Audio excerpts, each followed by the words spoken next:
चलिए। तो बहुत बहुत स्वागत है आपका ऑन द चैनल स्टॉक आनंद।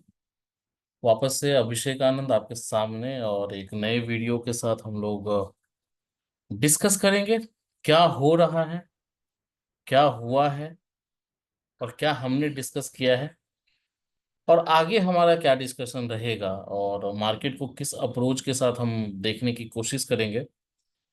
थोड़ा सा इम्पोर्टेंट जितने भी पॉइंट्स हैं ऑलरेडी हम लोगों ने कवर कर लिया है।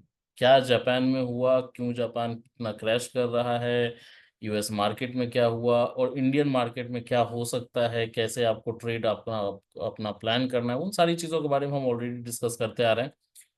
आज भी डिस्कस करेंगे कि कल का हमारा निफ्टी का अप्रोच क्या होगा, क्या लेवल्स होंगे और पिछले दिन जो हमने लेवल्स डिस्कस किया है उसको मार्केट ने रिस्पेक्ट किया या हमारे को प्लान जो ट्रेड हम प्लान करने वाले थे उसमें हमारे को मदद मिली या नहीं मिली, उसको भी डिस्कस करेंगे। उससे पहले अगर शायद आपने अगर मेरा पहला वीडियो या दूसरा वीडियो आई थिंक देखा होगा, मेरे चैनल पे ही हैं सारे वीडियोस हैं, उसको जाके रिलेट करिएगा। वहां पे मैंने आपको बताया था कि स्टॉक मार्केट के सर चार पिलर्स हैं: discipline, patience, grid and fear. और अभी का जो मार्केट सिनेरियो चल रहा है ना, इन चारों चीजों का टेस्ट कर रहा है। समझ रहे बातों को, कितनी इंपॉर्टेंट बात थी, हो सकता है आपने बातों बातों में उसको खत्म कर दिया होगा, लेकिन इन्हीं चार चीजों पे पूरी स्टॉक मार्केट चलती है और आपकी जर्नी चलेगी जब तक आप स्टॉक मार्केट में सस्टेन कर रहे हैं, सरवाइव कर रहे हैं। पेशेंस टेस्ट हो रहा है, डिसिप्लिन आपसे मांगा जा रहा है, नीडेड है, ग्रीडी अभी ऐसे मार्केट में आपको होना नहीं है, और फियर तो मतलब ब्लड बाथ हो रहा है। ब्लड बाथ इसी को कहते हैं ना, और किसको कहते हैं ब्लड बाथ? इंडियन मार्केट में तो अभी कुछ भी नहीं हुआ। आप ब्लड बाथ अगर एक्चुअल देखना है तो जापान के मार्केट को देखें, निकई के बाजार को देखें। कल के वीडियो में भी मैंने आप लोगों से डिस्कस करी थी, 1990 में ऑल टाइम हाई लगा था, उसको वापस से तोड़ने में निकई को, जापान को 35 साल लग गए। 35 years it has taken to break its own all-time high of 42,000, and now again it is trading below 32,000। समझ रहे हैं बातों को सर? 42,000 उसको 35 साल बियर मार्केट से निकलने में लग गया, और जब बेचारा निकला तो वहां से आप 30% वो डाउन है। ये होता है एक्चुअल ब्लड बात। अभी तक हम लोगों ने तो कुछ देखा ही नहीं है सर, 5% 6% गिरे हैं, और क्या गिरा है? 25,000 से आप 24,000 आ गए, 1,000 पॉइंट की गिरावट है। हाँ, 2 दिन में आई है चीजें।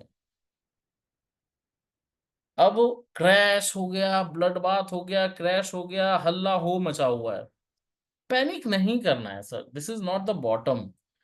क्रैश होता है मार्केट में, बियर मार्केट आएगा, बुल मार्केट आएगा, आपका काम है सरवाइव करना डिसिप्लिन्ड वे में। अगर आप ट्रेड कर रहे हो तो आप सरवाइव भी करेंगे, वहां से भी पैसा निकालेंगे। बात बस इतनी है कि क्रैश भी होगा।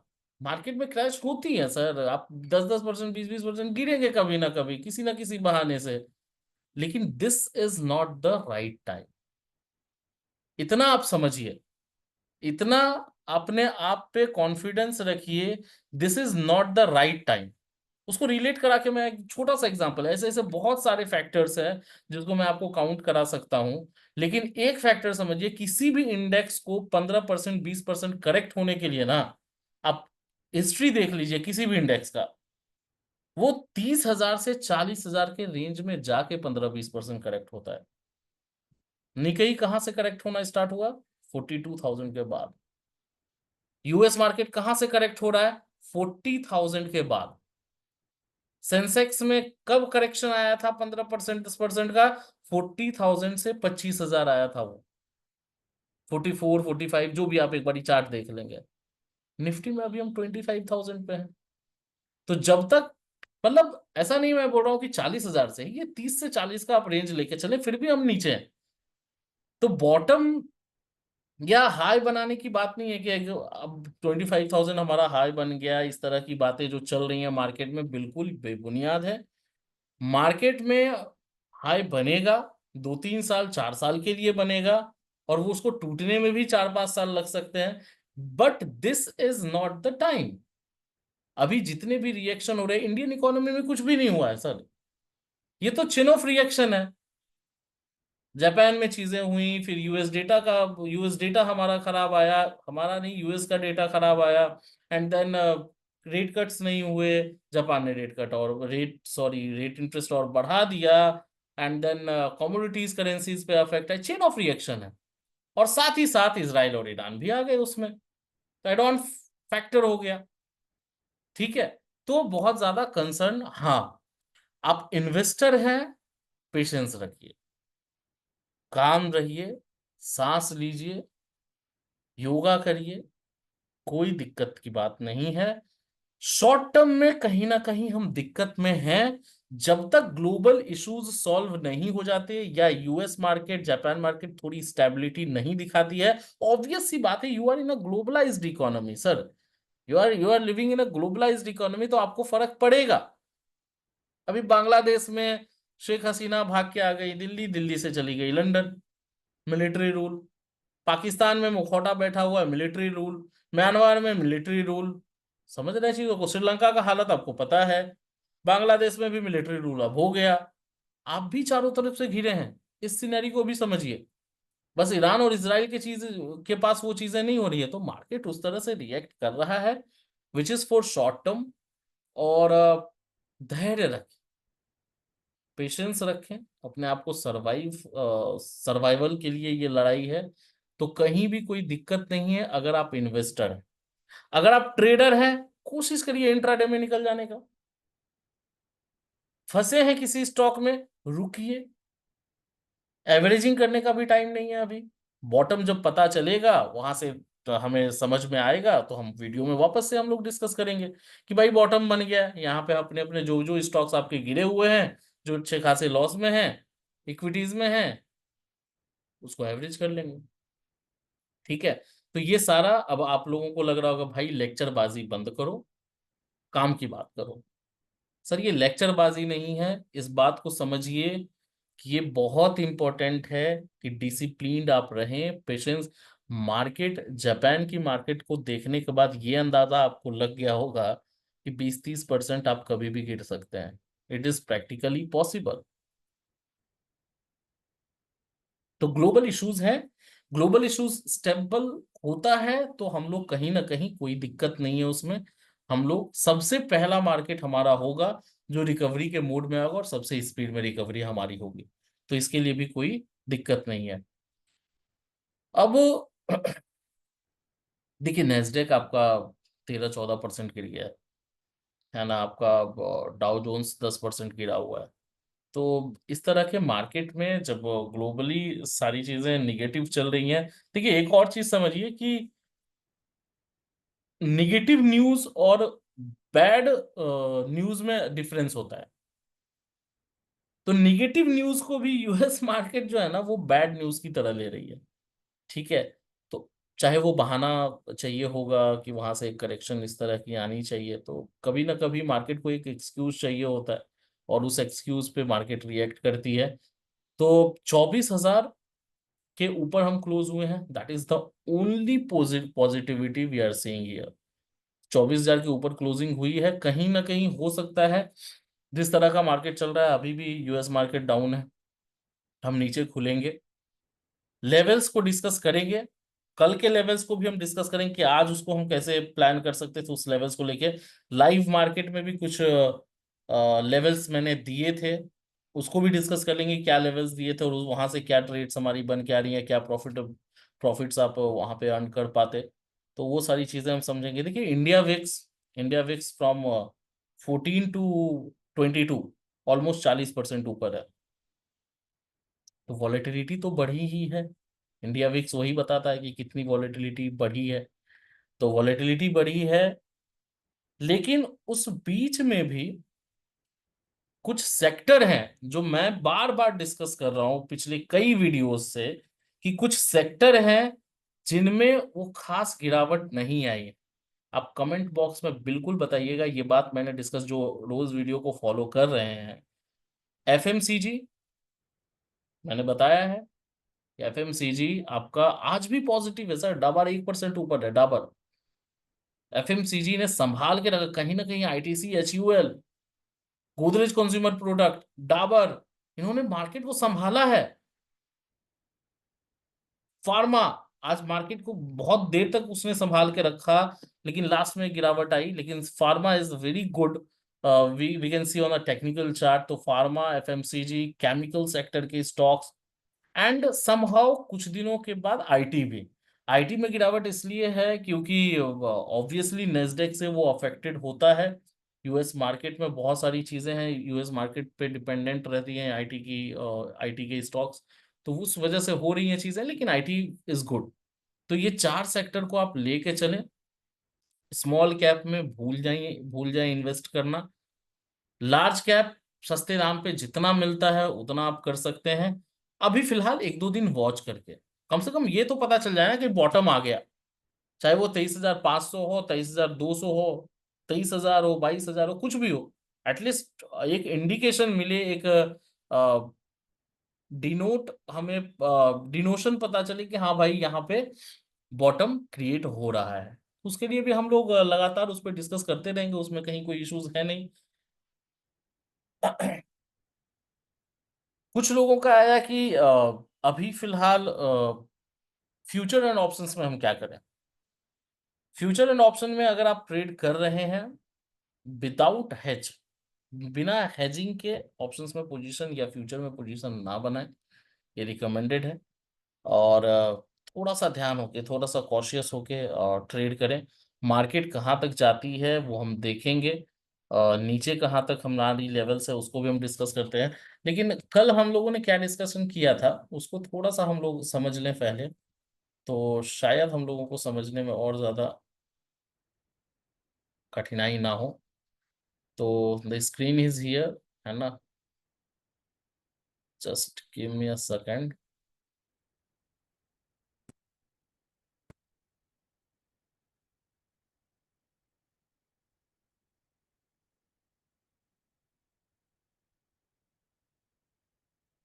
आज ब्रोकर्स भी हैंग हो गए क्या?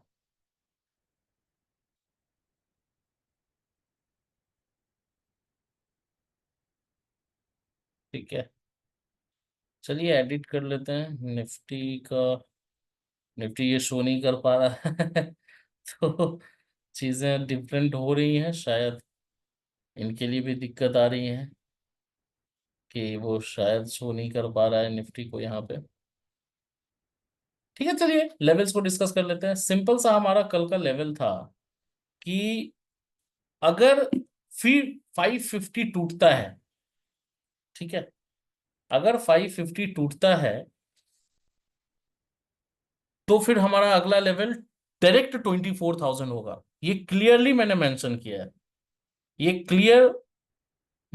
क्लियरली मेंशन हम लोगों ने कल डिस्कशन किया है कि अगर 550 हमारा 550 का लेवल अगर टूट जाता है और 5 मिनट 15 मिनट की कैंडल पे अगर क्लोजिंग आती है, तो सीधा हम 24,000 के लिए हमारा दरवाजा खुल जाएगा, हमारा डोर ओपन हो जाएगा।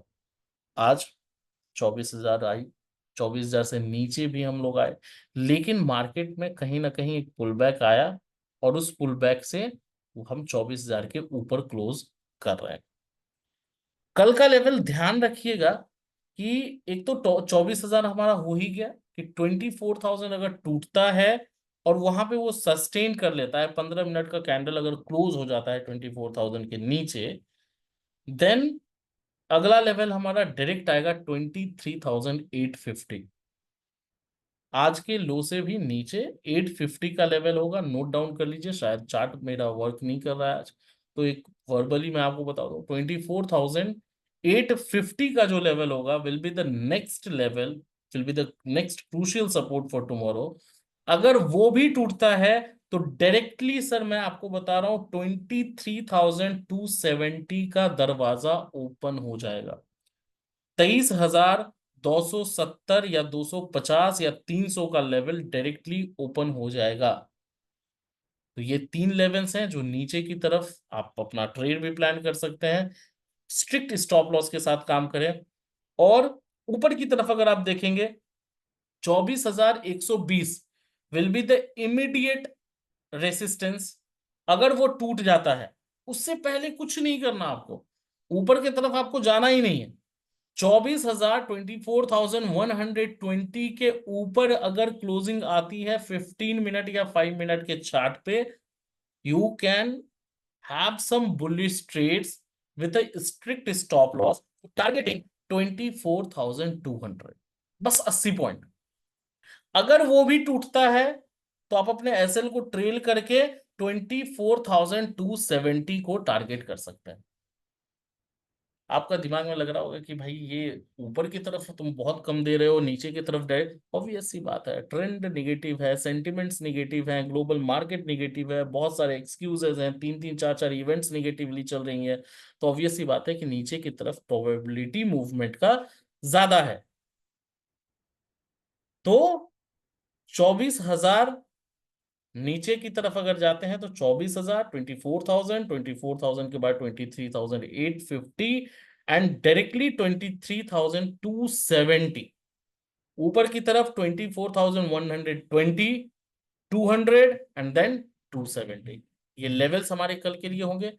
अब कल हमने क्या डिस्कशन करा था, उसको भी मैं अगर चार्ट पे नहीं बता पाऊं, लेकिन डिस्कस तो हम लोगों ने किया ही था, है ना। उसको हम लोग डिस्कस कर लेते हैं एक बार। लेवल्स हमारे क्या क्या थे।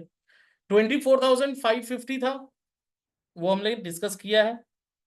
उसके बाद लाइव मार्केट में मैंने अपडेट किया था ग्रुप में, वो मैं मेंशन करना चाहूंगा। मार्केट खुलने के बाद एक तो हमारा 550 का लेवल था ही, तो 550 के बाद ऑब्वियसली 24,000 का टारगेट है, तो वहां पे सेल ट्रेड आप एग्जीक्यूट कर सकते थे विथ स्ट्रिक्ट स्टॉप लॉस। वहां पे भी आपका पैसा एकदम अच्छा खासा बनता। एंड देन टाइम के साथ मैं आपको बताने की कोशिश कर रहा हूं, इसलिए मुझे देखने की जरूरत पड़ रही है। 10:05 पे, जिन्होंने भी वो मैसेज पढ़ा होगा एक बार आप बताएंगे, कंफर्म करेंगे कमेंट बॉक्स में, yes whether I have given this message और नॉट। 10:05 पे निफ्टी का रेंज मैंने आपको दिया था 24,300। उस समय करीब 300 के आसपास, 350 के आसपास, 24,350, 24,350 के आसपास निफ्टी ट्रेड कर रही थी। मैंने डायरेक्ट दिया 24,300 टू 24,450। इन इसके बाहर किधर को भी अगर मार्केट तोड़ती है ना, उधर के साइड आप बैठ जाए, ये डायरेक्टली मैंने कह दिया। 450 तो नहीं, 300 टूटा। और 300 टूटने के बाद 5 मिनट की भी, 15 मिनट की दोनों क्लोजिंग आई, और वहां से आप ऑलमोस्ट 400 पॉइंट ले रहे थे। आज का लो अगर आप देखेंगे 24,000, 23,900 अप्रोक्स, है ना, 23,900। तो आराम से आपका 400 पॉइंट वहां पे बन गया। ये लाइव मार्केट असिस्टेंस मैंने दे दिया। उसके बाद मैंने 10:37 पे, 10:37 पे, ये 10:05 का, 10:05 पे 10:05 का हमारा मैसेज है। उसके बाद 10:37 पे, 10:37 पे मैंने वापस से उसमें अपडेट किया। Now 24,300 will be SL for short trade if executed. अगर आपने शॉर्ट ट्रेड एग्जीक्यूट किया है तो 24,300 को एसएल आप बना दे। अगेन 10:44 पे मैंने मैसेज किया ट्रेल एसएल टू 24,250। मतलब बहुत नीचे हम आ गए थे, मतलब 250, 200 के करीब, 190 के करीब हम लोग चल रहे थे, तो 250 का हमने एसएल करा दिया। वापस से ट्रेल एसएल टू 24,210। उस समय मार्केट 150 चल रही थी। एंड देन 10:52 पे 10:52 पे I have recommended you can book your profit. और 10:52 से जैसे ही बुक प्रॉफिट मैंने कहा, आप उसके बाद का चार्ट जाके देखें। शायद मैं यहां से अगर मैं आपको दिखाऊं ये मैसेजेस, तो हो सकता है वो आपको दिखें या ना दिखें, अब शायद रीड आउट ना कर पाए, या just give me a second. नहीं, ये आपका शायद आपको ब्लर आ रहा होगा, है ना, ये नहीं देख पाएंगे आप। फिर भी कोशिश मैं करूंगा कि स्क्रीनशॉट भी लेके मैं शेयर कर पाऊं और चीज़ों को दिखा पाऊं। तो 1052 पे बुक प्रॉफिट कराने के बाद आप देखेंगे 1052 के बाद मार्केट में करीब 200 पॉइंट की रिकवरी भी आई। तो एग्जैक्टली वहां पे समझ में आ रहा था कि यहां से एक पुल बैक 100-150 पॉइंट का आ सकता है, और वापस से मार्केट गिर गई। ठीक है, कोई दिक्कत नहीं। तो वहां पे हमारी प्रॉफिट बुकिंग हो गई। तो जो लाइव असिस्टेंस है वो भी मैं दे रहा था। कल के लाइव असिस्टेंस को आप इग्नोर भी करें तो भी डायरेक्टली हमारा था कि 550 अगर टूटता है तो 24,000 का डोर ओपन हो जाएगा। एसएल को ट्रेल करते करते आराम से आप 300-400 पॉइंट निफ्टी में ले सकते थे। कल के लेवल्स भी डिस्कस हम लोगों ने कर लिया है। ध्यान रखिएगा, लेवल्स के हिसाब से करिएगा, स्ट्रिक्ट स्टॉप लॉस के साथ काम करिएगा। आपकी जो कैपेबिलिटी है, आपका जो एपेटाइट है, रिस्क एपेटाइट है, उसी के मुताबिक आप एसएल को लगाएं। और इस चीज से, र्यूमर से, पैनिक सिचुएशन वाले वीडियो से कि बहुत ज्यादा पैनिक कोई कर रहा है आपको कि मार्केट अब क्रैश कर गया, अब 18,000 हम आ जाएंगे, हम 22,000 आ जाएंगे, 20,000 आ जाएंगे, इग्नोर करिए। मार्केट में अभी फिलहाल, as per my opinion, as per my readings, मेरे एनालिसिस के तहत अभी वो टाइम नहीं आया है कि हम 15%, 20% करेक्ट करें जापान के मार्केट की तरह या फिर यूएस के मार्केट की तरह। टाइम आएगा। क्रैश का भी, मार्केट का करेक्शन भी आता है, डाउन ट्रेंड भी आता है, बियर्ड मार्केट भी आता है। अभी नहीं है, this is not the time. तो हो सकता है कि अगर स्टेबिलिटी आती है ग्लोबल मार्केट में तो हम भी स्टेबल हों। और अभी अगर 2-3 दिन आपको गिरावट देखनी पड़ सकती है तो उसके लिए पेशेंस रखें, होल्ड करें, और घबराएं नहीं, रिकवर कर जाएंगे हम। ठीक है। और लेवल्स को ध्यान में रख के ट्रेड करें।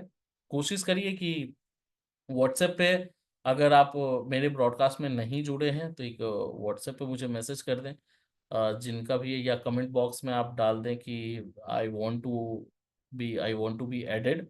तो मैं पर्सनली आपको मैसेज करके ऐड कर लूँगा, या व्हाट्सएप नंबर मेरा है तो आप डायरेक्टली मैसेज कर लें, तो उस हिसाब से हम लोग डील कर लेंगे। So this is it from my side. Don't be panic, धैर्य रखिए। Patience is very important in this type of market, जो मार्केट का सिनेरियो चल रहा है। और एक चीज की इंश्योरेंस है कि अगर स्टेबिलिटी ग्लोबल मार्केट में आती है तो सबसे पहले निफ्टी रिकवर करेगी। तो चिंता करने की बात नहीं है। हाँ, एक और चीज है कि देखिए, अगर बहुत बड़ी कोई बात होती है तो RBI should also interfere, intervene. और कहीं ना कहीं कुछ चीजें होंगी, तो बहुत बड़ा कंसर्न वाला बात नहीं है। तो देखते हैं, अभी देखिए, अभी कुछ कह नहीं सकते कि मार्केट कहाँ तक गिरेगी। लेवल्स, हर दिन लेवल्स हम डिस्कस करेंगे, अगर वो लेवल टूटता है तो उस हिसाब से अपने ट्रेड को प्लान करेंगे। लेकिन थोड़ा धैर्य रखिए। अगर आपकी होल्डिंग है, हाँ, फ्यूचर एंड ऑप्शंस में अगर आपकी पोजीशन है तो उसको हेज जरूर करें। हेजिंग करके काम करें, नेकेड पोजीशन ना बनाएं। और आगे कल का मार्केट एक बार देखते हैं, प्रोबेबली नेगेटिव रहने वाली है, लेकिन अगर स्टेबिलिटी आती है तो ग्लोबली, तो इंडियन मार्केट जल्दी रिकवर कर जाएगी। तो आज के लिए बस इतना ही। कल वापस से हम लोग मिलते हैं। लाइव असिस्टेंस के लिए मैं हूँ, और कोशिश करूंगा कि थोड़ा और ज्यादा एक्टिव हो पाऊँ, क्योंकि ट्रेडिंग भी हो रही होती है, अपना भी देखिए, हमारा भी पोर्टफोलियो रेड में है ना। तो आपका भी पोर्टफोलियो रेड में है, आपकी भी लॉसेस हो रही हैं, हमारा भी। हाँ, द थिंग इज कि आप सरवाइव कर रहे हैं या नहीं कर रहे हैं, दम नहीं तोड़ना, हारना नहीं है। मार्केट हो या फिर इंसान, ये बहुत फेमस कहावत है, जाना सबको ऊपर ही है। So thank you so much guys for watching the video, and please like, subscribe and share as much as you can, ताकि लोग फालतू वीडियो से बचें और एकदम स्ट्रेट फॉरवर्ड जो लेवल्स हम डिस्कस करते हैं, बहुत मेहनत करके डिस्कस करते हैं, और उसका फायदा बहुत लोगों को मिले। अभी कुछ लोगों को मिल रहा है, कुछ और लोगों को मिले, और धीरे धीरे वो बढ़ेगा। तो आपकी उसमें जरूरत होगी, इन्वॉल्वमेंट होगी, आपकी मदद की जरूरत पड़ेगी। तो share as much as you can.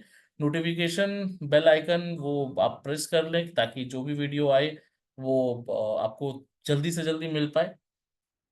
रोज हम डिस्कस करेंगे निफ्टी को भी डिस्कस करेंगे, मार्केट को भी डिस्कस करेंगे, ग्लोबल मार्केट, क्योंकि ग्लोबल इश्यूज को हम डिस्कस आज नहीं कर रहे क्योंकि ऑलरेडी हमने कल डिटेल में डिस्कस कर लिया है। सो मिलते हैं कल लाइव असिस्टेंस के साथ। मैं कोशिश करूंगा कल से थोड़ा ज्यादा एक्टिव रहूं ग्रुप में भी, और आपको उसका बेनिफिट मिले। जो भी मेरा छोटा मोटा एनालिसिस है, जो भी मेरी छोटी मोटी नॉलेज है, उसका फायदा, फायदा नहीं बोल सकते, उसका कम से कम आपका जो व्यू है उस पे एक सपोर्ट मिले मेरे थ्रू, वो बस मेरा इंटेंशन है, ऑब्जेक्टिव है। So stay tune, like, subscribe, share. I was Abhishek Anand and you were watching Stock Anand. Stay tuned, guys. Thank you so much and thanks a lot and have a good day tomorrow. Best of luck. Thank you so much.